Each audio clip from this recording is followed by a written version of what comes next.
ওই বিষয়ে আমি এক দুটো কথা বলতে চাচ্ছি। আরে ভাই,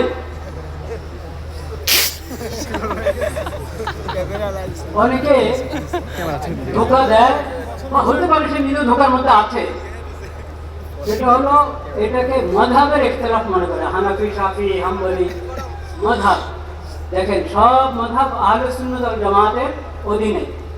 আহলুস সুন্নাহ ওয়াল জামাতের এক একটি মাযহাব। কাদিয়ানী আহলুস সুন্নাহ ওয়াল জামাত হবে দূরের কথা, হলো ইসলামের গণ্ডি থেকে বাইরে। তাহলে এটা মাযহাবের ইখতিলাফ নয়। দুই নম্বর, কেউ কেউ এটাকে ফিরকার ইখতিলাফ বানাতে চায়। খবরদার, ফিরকা আহলুস সুন্নাহ ওয়াল জামাতের মধ্যে হেদায়েতের উপরে তো নাই, ওরা গোমরা। যত ফিরকা, বেদাতি ফিরকা, গোমরা ফিরকা, ওরা গোমরা। কিন্তু তারপরও কোনো না কোনো ভাবে কোনো রকম ইসলামের গণ্ডির মধ্যে আছে। কিন্তু কাদিয়ানীরা ইসলামের গণ্ডি থেকে বাইরে। তাহলে কাদিয়ানীরা কোনো ফেরকাও না, এরা 72 ফেরকা কোনো ফেরকা না, এরা পুরা ইসলামের পুরা গণ্ডি থেকে বাইরে। এটা মাযহাবেরও ইখতিলাফ না, ফিরকারও ইখতিলাফ না। তাহলে কি?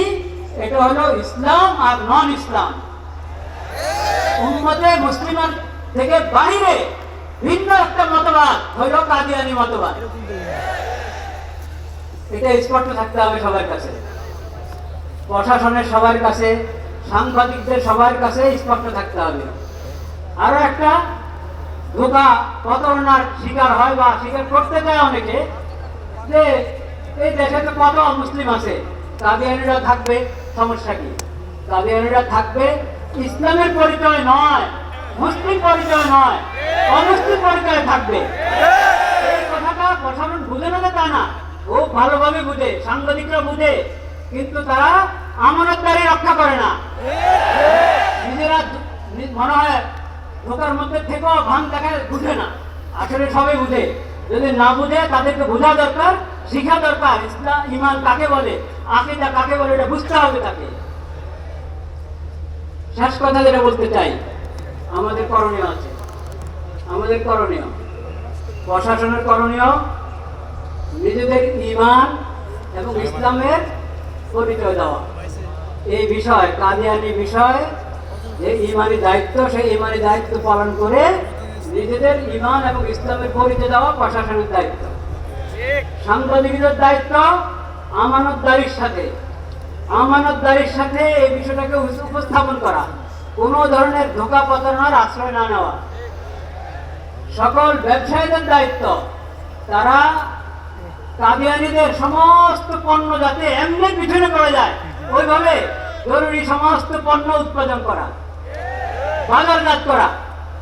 কাদিয়ানীদের সমস্ত আরএফএল এবং প্রাণ, অনেক বিভিন্ন নামে কাদিয়ানীদের অনেক পণ্য আছে, এগুলো সব বাজার করা, পরিত্যাগ করা জরুরি, ফরজ। এটা ঈমানী দায়িত্ব, এটা ঈমানী দায়িত্ব।